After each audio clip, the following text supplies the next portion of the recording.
Indian airbase से हमारी सहयोगी काजल हमारे साथ जुड़ गई हैं, पालम एयरपोर्ट से रितु हमारे साथ जुड़ गई हैं। रितु, सबसे पहले आपके पास आते हुए क्या कुछ तैयारियां आप आसपास देख पा रही हैं? सुरक्षा का जो पहरा है वो कितना सख्त है, कितनी लेयर्स में सिक्योरिटी के इंतजाम? बिल्कुल प्रियंका, सिक्योरिटी के इंतजाम यहाँ पर कड़े तौर पर किए गए हैं। मौजूदगी मेरी इस वक्त एयरफोर्स स्टेशन पालम में है। पीछे तस्वीरें आपको दिखाना चाहूँगी। सिक्योरिटी के लिहाज से मीडिया कर्मियों को भी इससे आगे नहीं जाने दिया जा रहा है। और इसके साथ साथ आपको तस्वीरें दिखा दूँ, क्योंकि तहव्वुर राणा वही आतंकी है जिसकी तलाश लगातार थी। भारत को इस बात की तलाश लगातार थी कि किस तरीके से उसे वापस भारत लाया जाए। और अब क्योंकि प्रत्यर्पण पर मुहर लग गई है और अमेरिका की तरफ से उसे वापस वहाँ से रवाना कर दिया गया है। भारत किसी भी वक्त वो आ सकता है। इस लिहाज से पालम एयरपोर्ट पर देखिए किस तरीके से यहाँ पर सुरक्षा व्यवस्था जो है सख्त कर दी गई, कड़ा पहरा। यहीं से बताया जा रहा है कि वो एनआईए कोर्ट जा सकता है, एनआईए कोर्ट में उसकी पेशी होनी है। और यहाँ पर किस तरीके से कड़े इंतजाम किए गए हैं, सुरक्षा के बंदोबस्त कुछ इस तरीके से किए गए हैं कि यहाँ से कोई परिंदा भी पर ना मार पाए, इस तरीके की व्यवस्था यहाँ पर नजर आ रही है। और यहीं से कड़ी सुरक्षा के बीच उसे एनआईए कोर्ट लिया जाएगा और एनआईए कोर्ट में उसकी पेशी होगी। उसके बाद साथ साथ ये भी जानकारी मिल रही है कि एनआईए कोर्ट में उसके रिमांड भी एनआईए मांगती हुई नजर आएगी, जिस दौरान तमाम पहलुओं पर काजल मौजूद है। ऋतु, काजल के पास एक बार जाएंगे। काजल, ये जानकारी आ रही है कि जो तीनों ही एयरफोर्स स्टेशंस हैं, तीनों ही एयरपोर्ट्स हैं, जिनमें हिंडन भी है और जिनमें पालम है और आईजीआई है, सबकी सिक्योरिटी बढ़ा दी गई है। आप जहां पर हैं वहां की जरा तस्वीर बताइए।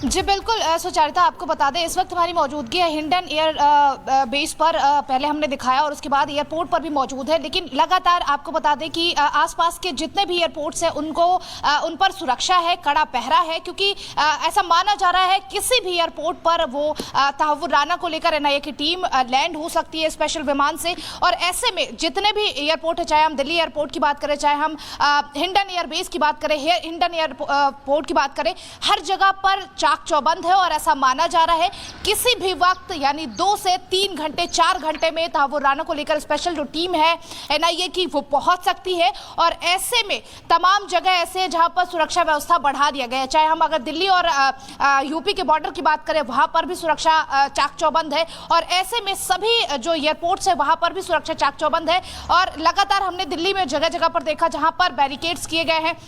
और यहाँ पर भी आपको बता दें, क्योंकि अंदर जाना अलाउड नहीं है तो हम आपको बाहर से ये तस्वीरें दिखा रहे हैं, तो यहाँ पर भी सुरक्षाकर्मी तैनात किए गए हैं और जो बैरिकेड्स है वो लगाए गए हैं। एयरबेस की अगर हम बात करें, वहाँ पर भी इसी तरीके का माहौल देखने को मिल रहा है कि उसके बाहर बैरिकेड्स तमाम किए गए हैं, सुरक्षाकर्मी वहाँ पर मौजूद हैं।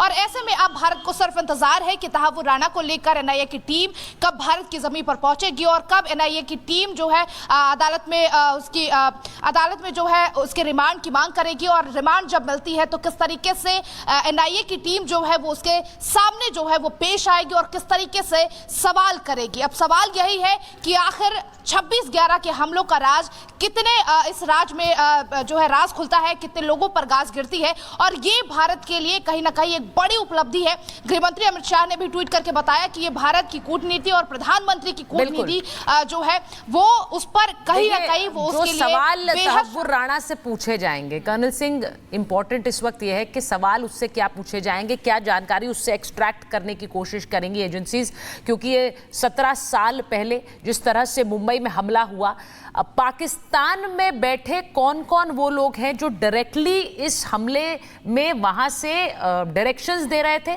और वो नाम जिनको पाकिस्तान हमेशा से शील्ड करता रहा है, उन्हें उजागर करने में तहव्वुर राणा का रोल रहेगा। देखिए, राणा जब आएगा, सबसे बड़ी बात यह है कि ऐसा नहीं है कि हमारी इंटेलिजेंस एजेंसीज ने एक ऑलरेडी असेसमेंट पिक्चर क्रिएट कर रखी है कि मुंबई में क्या हुआ था, उसके क्या क्या कनेक्शन थे, उसकी क्या क्या रिकॉर्डिंग थी, कौन इसमें इन्वॉल्व थे, ये सब पता है।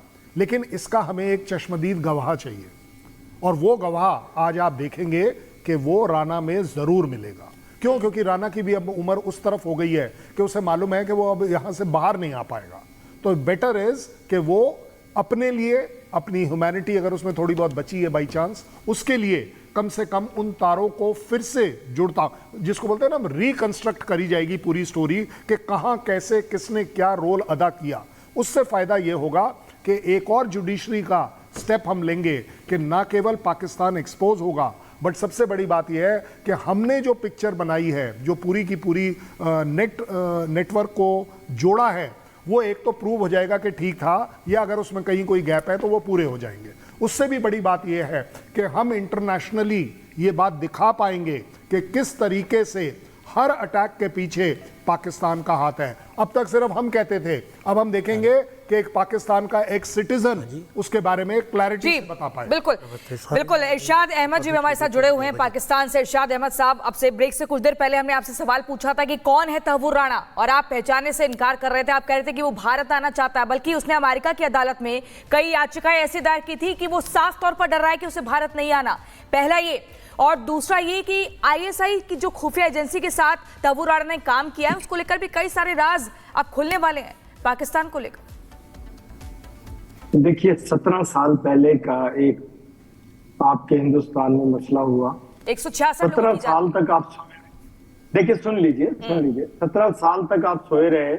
आपकी एजेंसियां कहाँ थी? क्यों इन्वेस्टिगेशन नहीं किया गया? क्यों? और फिर ये आपके मुल्क से भाग कैसे गया? अगर इसने ये दहशतगर्द है, बकौल आपके ये पाकिस्तानी है, बकौल आपके ये मेरा रिश्तेदार है, बकौल आपके ये मेरी अजीम फोर्स का कोई जवान है, आपके पास से चला कैसे किया? आप कौन लोग हैं? इस दुनिया में रहते हैं, आपकी एजेंसीज, आपकी राह, आपकी फौज, आपकी बॉर्डर सिक्योरिटी क्या सोए हुए होते हैं जो दहशतगर्द आपके आकर के 102 मार करके इसके